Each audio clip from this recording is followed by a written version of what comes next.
the Dallas Mavericks. I know, I talked about them a couple of weeks ago, and I said that they were kind of disappointing. Well, they missed the playoffs altogether. They didn't even make the play-in tournament, guys. You want to talk about a disappointment? That fan base must be heartbroken right now, because listen, when they made the Kyrie Irving trade, they were, I think, the 5 seed, 6 seed in the West. And it's not like, I mean, yeah, the West was good. But the 6 seed, you ended up, I think the Warriors were the 6 seed. So I would say you're probably, you know what, you have to win 44, 45 games to keep up with that, I think. I think they ended up with 44 or 45 wins. So even if you ended up with 43, you're still probably going to make it, or at least make the play-in tournament. So you're talking about a complete and utter collapse by the Dallas Mavericks. And it sucks. And now, stories have come out that have said that Kyrie Irving didn't even take an exit interview with the Dallas Mavericks. He refused to even, have basically the end of year meeting with the GM, the end of year one-on-one meeting. He didn't have one. Now, I don't know how incredibly reliable that story is. It might not be true. But let's be honest, guys. Would you be surprised if it was? Of course you wouldn't. It's Kyrie Irving. If he doesn't get everything exactly perfect that he wants, he's not going to stay in Dallas. And now, if you're Dallas, you gave up Spencer Dinwiddie, draft picks, and some role players, which, again, they weren't the best players in the world, but you gave up some reasonably important pieces on your team to get a guy who might end up being a 2-month rental for you. And you gave up part of your future. Now Luka might not be happy. It's just one of those things where you look back and you go, man, what a catastrophe. And I feel sorry for the Mavericks because I understand why they did it. When I graded the trade, fairly certain I gave it an A- or an A because I get it.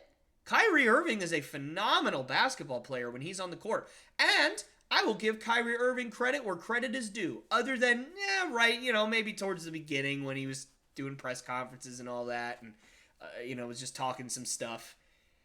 He didn't really make much trouble. I didn't hear anything bad come out of the Dallas camp about Kyrie Irving. I didn't hear him talking smack about teammates or being a bad teammate or getting in fights or leaving the team or doing anything dumb on social media. I didn't hear any of that, which is great because that means that Dallas at least got to avoid a whole bunch of drama with Kyrie this season while they had him, which again, credit to Kyrie. I will give credit where credit is due 100 days out of 100.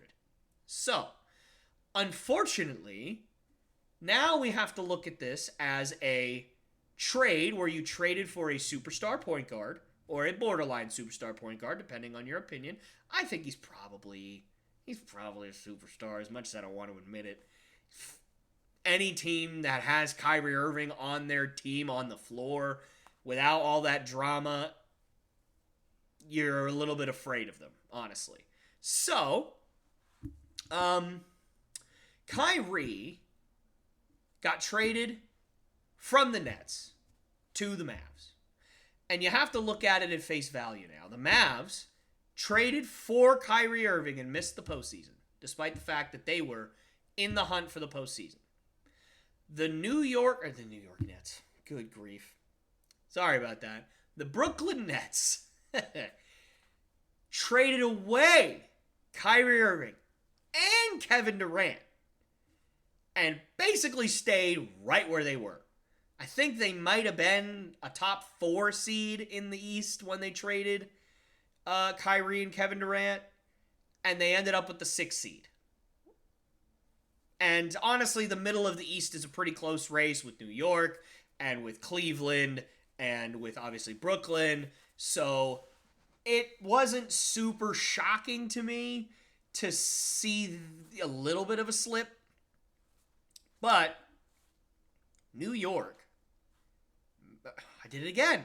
Sorry about that, guys. Brooklyn made the playoffs by trading away their 2 stars. And Yes, Phoenix is, I think, the 4 seed in the playoffs. But now they're fully healthy, and they haven't really played much together. And when they have, they've been dominant in terms of that starting lineup. But the other team that traded for a superstar, or borderline superstar, whatever you want to say, didn't even make the playoffs. That's tough. That is a tough, tough, tough pill to swallow if you are Dallas.